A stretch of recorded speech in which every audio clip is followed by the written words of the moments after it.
Hello students, good morning. Are you ready? Stary. 15. We also find that the quotes below was swayed by the fact that the financial position of the appellants was better than the respondent. The district court has erroneously gone on to observe that the appellants can buy another building and start business. It has also observed that the appellants had purchased the building to make profit. In this connection, we may usefully refer to the judgment of this court in Bhola Nath Yadav Supra, where the district judge decided the issue of comparative hardship in favor of the tenant solely on the basis of affluence of the parties. This court observed that if this is the correct approach, then an affluent landlord can never get possession of his premises even if he proves all his bona fide requirements. This court further observed that the fact that a person has the capacity to purchase the property cannot be the sole ground against him while deciding the question of comparative hardship. If the purchase is pursuant to a genuine need of the landlord, the said purchase has to be given due weightage unless, of course, the purchase is actuated by collateral consideration.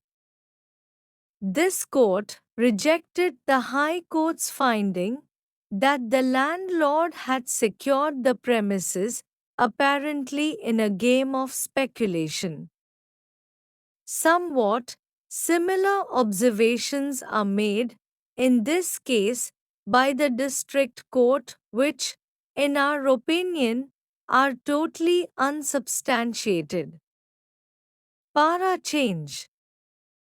16. It is also important to note that there is nothing on record to show that during the pendency of this litigation, the respondent made any genuine efforts to find out any alternative accommodation.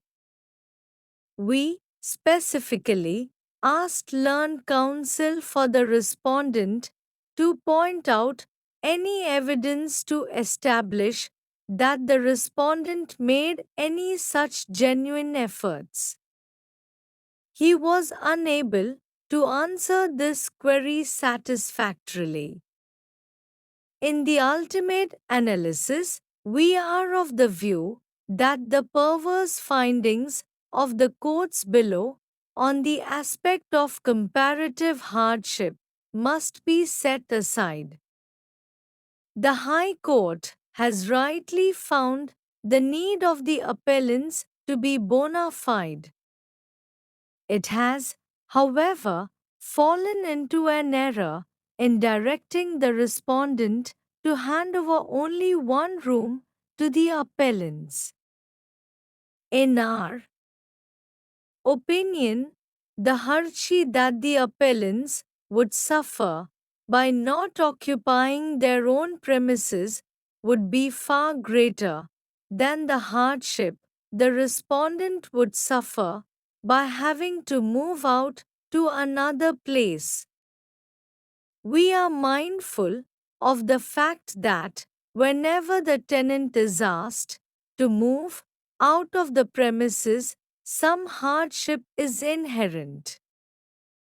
We have noted that the respondent is in occupation of the premises for a long time. But in our opinion, in the facts of this case, that circumstance cannot be the sole determinative factor. That hardship can be mitigated by granting him longer period to move out of the premises in his occupation so that in the meantime he can make alternative arrangement. In the view that we have taken, the appeal succeeds. The impugned order is set aside to the extent it permits the respondent to retain possession of 3 rooms out of 4 rooms in his occupation. Thank you, students. Over.